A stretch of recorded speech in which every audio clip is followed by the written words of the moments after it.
तो वीडियो शुरू करने से पहले मैं आप लोगों को एक बात क्लियर कर दूँ, मेरी इस वीडियो के अंदर कोई भी टिप रिकमेंडेशन नहीं होगी। हम प्योर चार्ट के ऊपर एनालिसिस करेंगे और देखेंगे हम पिछले हफ्तों के अंदर क्या बात करके गए थे और अब आने वाले दिनों के अंदर क्या होने की संभावना है। हम देख लेते हैं सबसे पहले कि हम ब्रॉडर पिक्चर हमारे को चार्ट के ऊपर क्या कह रही है। हम लोगों ने देखा था कि हमने अक्टूबर 2024 से एक नीचे की वेव हम लोगों ने शुरू करी, जिसकी बात हम लोगों ने अगस्त 2024 में ही करनी शुरू कर दी थी कि एक नीचे की जो है सी वेव नीचे की तरफ लगनी है। उसके सिम्पटम हम लोगों को चार्ट पे दिख गए थे काफ़ी टाइम पहले ही। हम लोगों ने देखा था कि निफ्टी की जो आरएसआई है पिछले साल वो 80 के भी अबव हो गई थी। तो हम लोगों ने उसी वक्त बात करी थी कि एक बार ओवरबॉट हो गई है मार्केट और एक बार इसको हल्का होने के लिए नीचे आना है। हम लोगों ने वो वाली पूरी मंदी देखी और वो वाली पूरी मंदी के ऊपर काम किया और हम लोगों ने देखा कि एक बार अप्रैल के अंदर हमारा उसी टाइम से टारगेट था 22,000 का। हम लोगों ने बात करी थी 23,500 पूंछ में 2,000 रुपये का नहीं, बिल्कुल भी किसी भी सूरत के अंदर एक बार इसको नीचे तरफ काटना। और हम लोगों ने बात करी थी 22,000 वो एक ऐसा लेवल है जहाँ पे इसको आना है। 22,000 के ऊपर इसने 2 बार टेस्ट किया, एक बार तो नॉर्मली और एक बार ट्रम्प की जो टैरिफ वाली न्यूज़ थी उसके चक्कर में। फिर हम लोगों ने बात करी थी कि कोविड के बाद मार्केट इतनी ज़्यादा ओवरसोल्ड मैंने अब जाके देखी थी, तो वहाँ से एक बाउंस आना एक नॉर्मल सी बात थी। वो वाला बाउंस आया, ठीक है, और वो बाउंस काफ़ी ज़्यादा शार्प था, काफ़ी ज़्यादा तेज़ था। और वो बाउंस खींचते-खींचते निफ्टी को 5 से 7 दिनों के अंदर ही इस लेवल के आस-पास ले आया 24,000 में, मतलब 2,000 की रैली, 2,000 पॉइंट की रैली हम लोगों ने देखा कि हफ़्ते 10 दिन के अंदर ही आ गई। अब यहाँ तक तो चीज़ें सब नॉर्मल थी, इसके अंदर कोई दिक्कत वाली बात नहीं थी। और इतना जब बाउंस आ भी जाता है तो एक उसके बाद ऊपर की तरफ time wise range bound consolidation भी नॉर्मल है, कोई दिक्कत वाली बात नहीं है। लेकिन हर एक चीज़ की हम लोगों ने बात करी थी, हम भी काफ़ी टाइम से बात कर रहे हैं, पिछले 1 महीने से हम लोग बात कर रहे हैं। हमने देखा कि मार्केट ऊपर आके बिल्कुल ही रेंज बाउंड हो गई है। निफ्टी का इधर आके रेंज बाउंड होना कोई दिक्कत वाली बात नहीं थी। हम लोगों ने देखा जो छोटे वाले इंडेक्स थे, वो अपने हाई के आस-पास आ गए।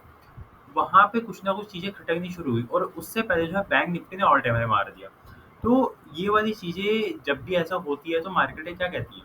अब अगर देखो मार्केटों ने नीचे का एक बार डाउन ट्रेंड अगर शुरू कर दिया था और स्टॉक्स में हम लोगों ने देखा जनवरी के अंदर कितना बड़ा फॉल आया था, उसकी प्रेडिक्शन भी हम लोगों ने इसी वक़्त इधर ही एनालिसिस हमने उसकी कर दी थी।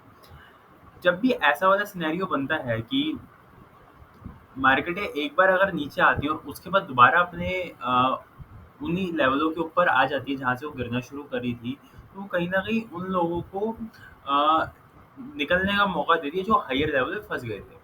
ऐसा जनरली मार्केटों के अंदर होता नहीं है और अगर होता है तो उसके पीछे कुछ और ही छुपा होता है। वो कुछ और ही क्या छुपा होता है, हमने इसकी बात भी पहले करी थी कि डाउन ट्रेंड हो सकता है खत्म हो गया हो। लेकिन मार्केटें करेक्शन करने के मार्केटों के पास ना 2-3 तरीके होते हैं। मैंने पिछली बार पेंट पे समझाया था आप लोगों को। एक करेक्शन करने का तरीका ये होता है कि नीचे आके खड़ी हो जाए और एक करेक्शन करने का तरीका होता है कि ऊपर ही खड़े रहे और आखिरी में नीचे आ जाए। ठीक है? टाइम और प्राइस दोनों के अंदर होगा। अगर पहले नीचे गिर जाती है और उसके बाद नीचे आके खड़ी हो जाती है, जो हमें लग रहा था इस बार होगा, तो एक तरीका तो ये होगा जो नॉर्मल कोर्स ऑफ करेक्शन होता है, जो नॉर्मल बुकिश स्टाइल की जो करेक्शन होती है, जर्नली जैसे स्टॉक्स वगैरह के अंदर जर्नली होती है। दूसरे टाइप की करेक्शन होती है जो मैंने आप लोगों को दिया है, निफ्टी ने करी है 2018 के अंदर, कि एक बार निफ्टी नीचे आई जोर से, नीचे भी नहीं टिकी, ऊपर चली गई, हाई के ऊपर भी चली गई, वहां पे भी नहीं टिकी और दोबारा नीचे आ गई। ऐसा उसे 3-4 बार किया और एक बार फाइनल कोविड के अंदर नीचे आई और सीधा खींच के ऊपर ले गई। तो वो हम लोगों ने देखा था कि हम लोगों ने बात करी थी कि आने वाले हफ्तों के अंदर, आने वाले महीनों के अंदर ये वाली चीज़ जो है अनफोल्ड होगी कि ये किस तरह की करेक्शन है।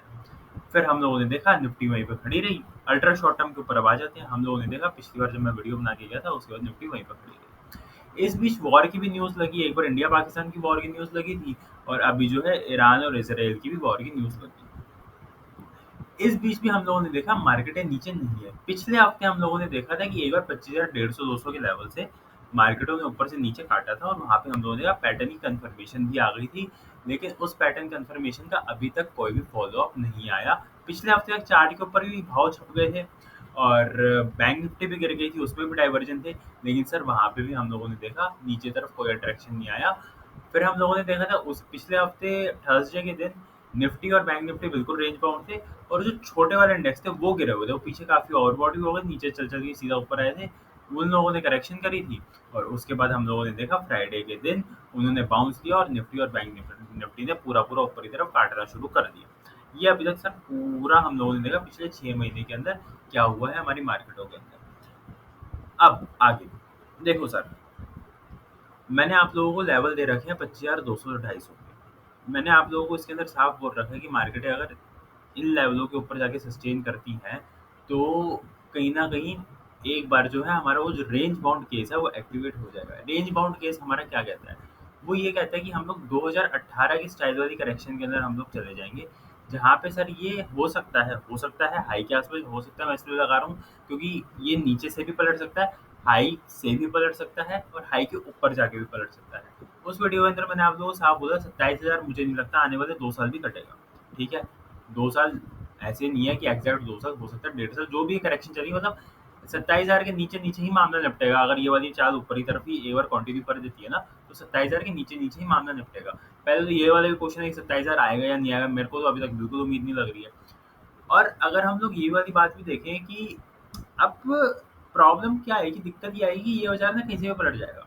अभी हम लोग देखेंगे चार्ट के ऊपर, जैसे अभी एक बार इसने ब्रेकआउट दिया है फ्राइडे के दिन, पहले तो ये वाली बात अभी आने वाले दिनों के अंदर कंफर्म होगी कि ये वाला ब्रेकआउट है वो असली है या नहीं। दूसरा, जैसे ही ये ऊपर की तरफ चलना शुरू करेगा ना सर, पहला अटकने का एरिया इसका आ जाएगा 25,400 साढ़े 400, ठीक है? 25,400 साढ़े 400 को जैसे ही ऊपर की तरफ काटेगा तो ऊपर ही बिल्कुल 26,000 बैठा हुआ है, ठीक है? 26,000 और 26,300 तो वैसे ही पिछला हाई है, 26,300 के ऊपर 27,000 है, तो सर बहुत ज़्यादा स्क्वीज मार्केट हो जाएगी। हर ऊपर के लेवल के ऊपर एक खटका आएगा। और अब देखो, अगर ये मार्केट अपना रेंज बाउंड केस एक्टिवेट कर देती है, तो आप लोग ये वाली बात भी मान लेना, ना सर लॉन्ग के अंदर पैसे बनेंगे, ना शॉर्ट के अंदर पैसे बनेंगे। बहुत ही ज़्यादा स्टॉक स्पेसिफिक मार्केट हो जाएगी। और हम लोगों को देखना है कि उसके अंदर फिर सारी आर्ट है कि स्टॉक को पिक करने की। कौन आदमी कैसे अच्छा स्टॉक पिक कर सकता है, उस हिसाब से हम लोगों को काम करना पड़ेगा। तो ये हम लोगों ने देख लिया सर, पहले 6 मिनट के अंदर, 7 मिनट के अंदर कि क्या हुआ है मार्केटों के अंदर और आने वाले दिनों के अंदर क्या होने की संभावना है। अब ये वाली संभावना एक बार चार्ट के ऊपर देख लेते हैं। अब हम देख लेते हैं सबसे पहले ये हमारे सामने आएगा डेली चार्ट। ये बाउंसर यहाँ से चलना शुरू हुआ था, इस चाल के अंदर अभी भी कोई इम्पल्स नहीं है, मतलब ये जो है पूरा करेक्शन का ही पार्ट है। और इसका मैं 5 मिनट का चार्ट लगाऊं तो ये हुआ है सर, इसको 30 मिनट्स कर दे, थोड़ा बड़ा चार्ट हो जाएगा। ये इधर से ऊपर आया, यहाँ पे रेंज बना ली थी, यहाँ 62% की रिट्रेसमेंट थी, तो यहाँ पे पहला बाउंस किया था इसने मंडे को और उसके बाद आगे इधर आके घसीट के खड़ा हो गया था। अब ये घसीट के खड़े होने के बाद इसने ऊपर की तरफ काट दिया। अब यहाँ से सर देखो दो चीज़ें हैं, आइदर ये ए बी सी है, ठीक है, और या फिर एक नई चाल की शुरुआत है। नई चाल की शुरुआत अगर ये है तो सर अब इसको इस जोन के अंदर खड़ा नहीं होना, 25,000 25,100 जहाँ पे ये अभी खड़ा है, इसको सर अब सीधा-सीधा ऊपर की तरफ काटना शुरू कर देना है। और इसको बहुत ही जल्दी, मतलब आने वाले हफ्ते के पहले, दूसरे, तीसरे दिन के अंदर ही इसको 25,400 के घरों के अंदर पहुँच जाना है। वहाँ पे सर इसको दोबारा अटकने की ज़ोन है, पहले वहाँ पे पहुँचे, ठीक है? फिर हम वहाँ की बात करेंगे। इस हफ्ते का ऊपर का आखिरी लेवल 25,000 साढ़े 400 ही है। अगर सर ये वाली चाल असली है, तो सर ये वाला लेवल कट जाएगा इस हफ्ते। सीधी-सीधी सी बात है। जो ये इसने फ्राइडे को इधर से निकाला है ऊपर की तरफ, अगर ये असली है तो सर इस हफ्ते की स्टार्टिंग के अंदर पहले 2 दिन के अंदर ही ऊपर की तरफ सर 25,400 साढ़े 400 कट जाएगा। मतलब आप लोग 300 साढ़े 300 पॉइंट की रैली यहाँ से पहले दूसरे दिन ही देख लेनी चाहिए, निफ्टी को दे देनी चाहिए। अब आ जाओ दूसरे केस के ऊपर। दूसरा केस ये कहता है कि निफ्टी यहाँ पे खड़ी हो जाए, मतलब यहाँ पे ही खड़ी हो जाए, मतलब यहाँ पे डांस करना शुरू कर दे और दोबारा अंदर आने की कोशिश करे।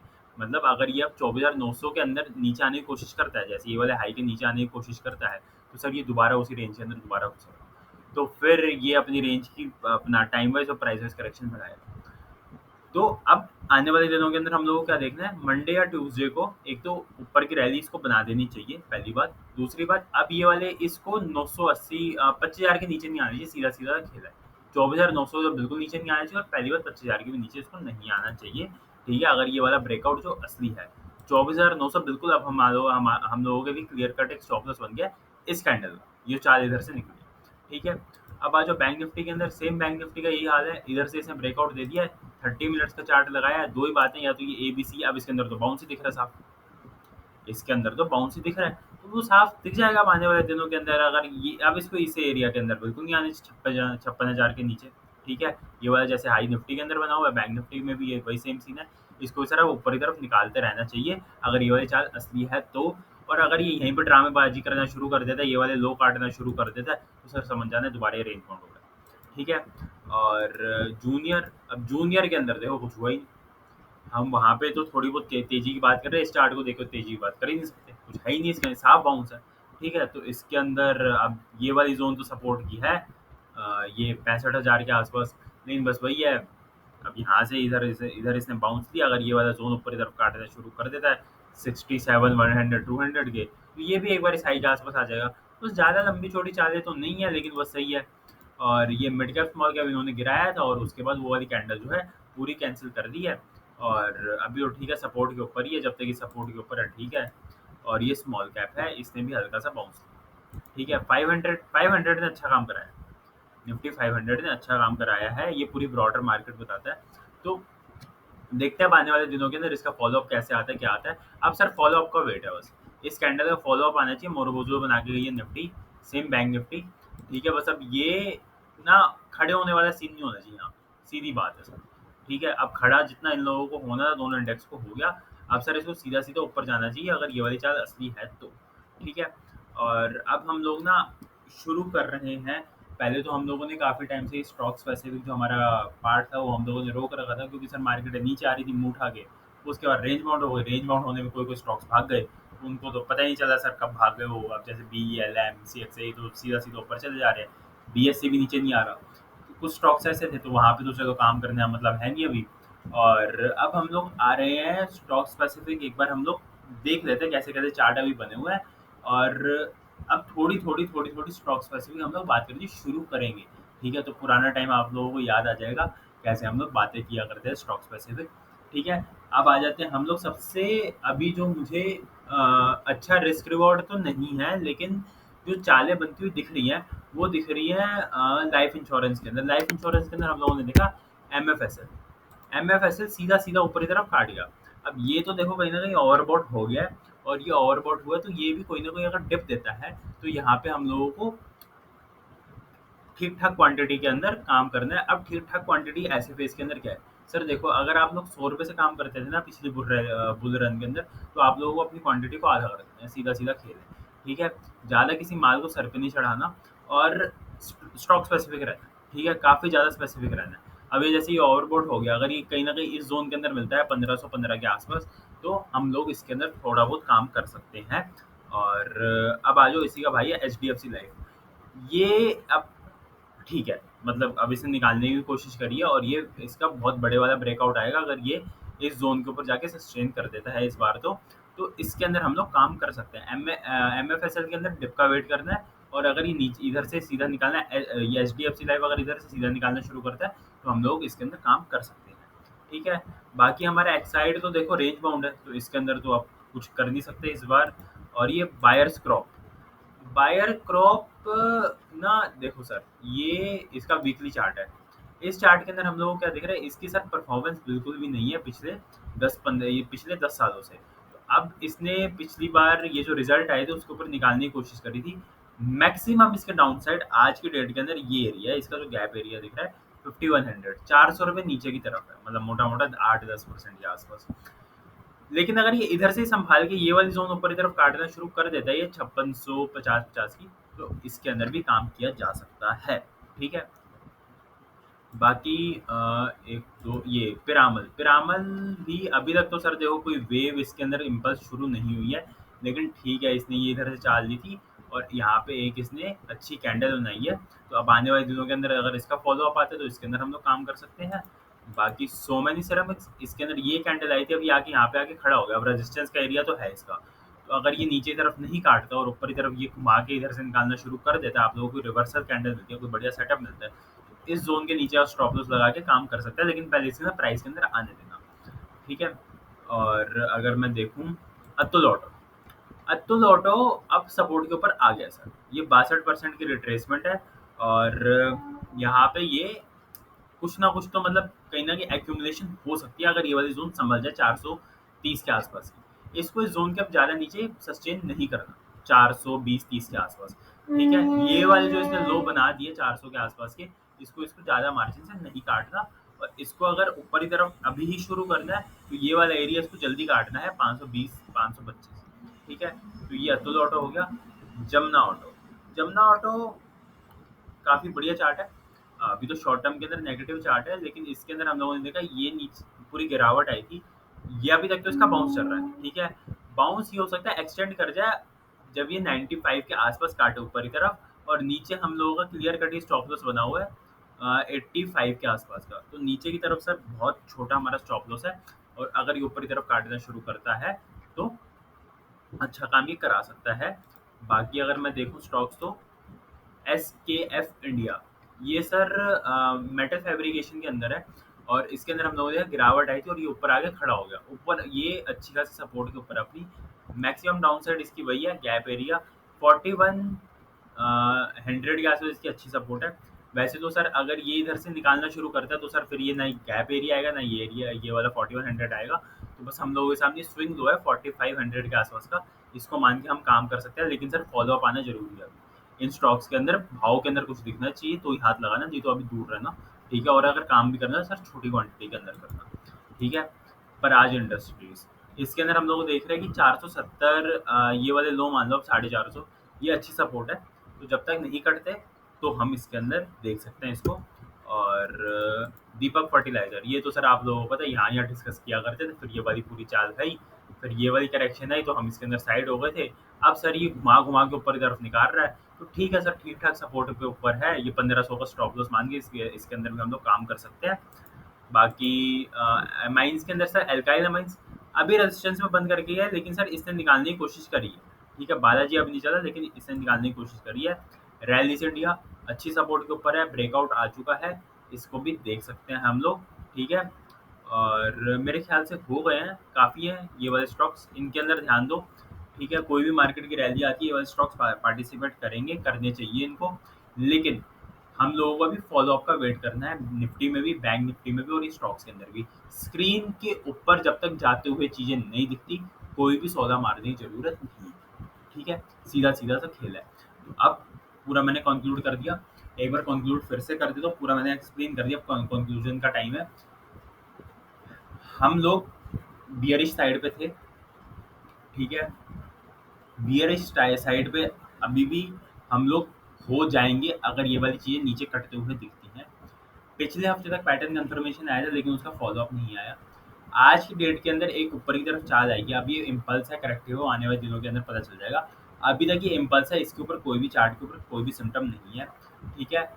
कैसे पता चलेगा? अगर ये निफ्टी यहाँ पे खड़ी हो जाती है तो। अब सर निफ्टी को यहाँ पे खड़ा नहीं होना, अब इसको आने वाले हफ्ते की स्टार्टिंग के अंदर ही एक बार 25,400 450, और बैंक निफ्टी को भी एक बार ऊपर की तरफ ऑल टाइम हाई इसका एक बार देख लेते हैं कहाँ पे आ रहा है, वहाँ पे इसको आना है। ये है 57,000, एक बार ऊपर की तरफ काटना पड़ेगा, तो ही सर हम मानेंगे इस चाल के अंदर थोड़ी सी भी जान है, ठीक है। और अगर ऐसा नहीं होता और इधर से ही पलटाना शुरू कर देता है, तो हमारे पास कोई और ऑप्शन नहीं, मानना पड़ेगा फिर तो। सर ये कहीं से भी पलटा देगा, इसके अंदर अब कोई करेक्टिव करेक्टिव इम्पल्स तो है नहीं कि हाँ भाई कोई लेवल्स काम करेंगे, कुछ काम करेंगे। बस ये जिस दिन इसका मन हुआ उस दिन खेला कर देगा। तो अपने आप को हल्का रखो। स्टॉक मैंने बता दी काफ़ी ज़्यादा स्पेसिफिक रहने, क्वांटिटी कम। बाकी देखते हैं क्या कैसे बनता है। 25,400 450 की जोन है जहाँ पे दिक्कत इसको दोबारा आएगी, अगर ये वहाँ पे पहुँच गया। पहले तो ये क्वेश्चन है पहुँचेगा, लेकिन अगर पहुँचता तो वहाँ पे दोबारा दिक्कत आएगी। तो जो भी पोजीशन हो वहाँ पे एक बार नमस्ते नमस्ते करना। और एक और बात है, मोमेंटम बनेगा तो वहीं से बनेगा। वो ब्रेकआउट की जोन होती है, रेजिस्टेंस की जोन है। तो अगर उधर पहुंचा और काटेगा भी तो जोर से वहीं से काटेगा, और अगर पलटेगा तो वहीं से पलटेगा। तो आप लोगों को स्क्रीन को फॉलो करना है, ठीक है। यहाँ पे मैं आप लोगों को बता दूँ, हाँ ये कटे ये कटे, मैं बोल नहीं सकता क्योंकि मुझे पता है नीचे करेक्टिव है, रेजिस्टेंस आएगी, अब ब्रेकआउट देगा पलट जाएगा, कुछ नहीं कर सकते। इम्पल्स होती है, मैं सीधा बोलता काट देगा ऊपर। तो अब देखना पड़ेगा, मैं भी स्क्रीन को देखूंगा, आपको भी स्क्रीन को देखना है, और ध्यान से काम करना है। ये वाली चाल अब इधर से निकली है, असली है या नहीं मंडे ट्यूसडे को पता चल जाएगा, मोस्ट प्रोबेबली मंडे को ही पता चल जाएगा, ठीक है। बाकी मिलते हैं अगले हफ्ते, कोशिश करूँगा दोबारा वीडियो बनाऊँ मैं। तब तक के लिए एक बार ध्यान रखो, वॉर फ्रंट के ऊपर देखते हैं, अगर सीज फायर का आ गया फिर तो खींच दो ऊपर। तो बस भाई ये न्यूज़ फ्लो के ऊपर है सर, गंदी न्यूज़ पे गिर नहीं रहा, अच्छी न्यूज़ पे क्या ऊपर चल जाए। ध्यान से काम करना, ठीक है। बाकी मिलते हैं अगली वीडियो के अंदर, ठीक है।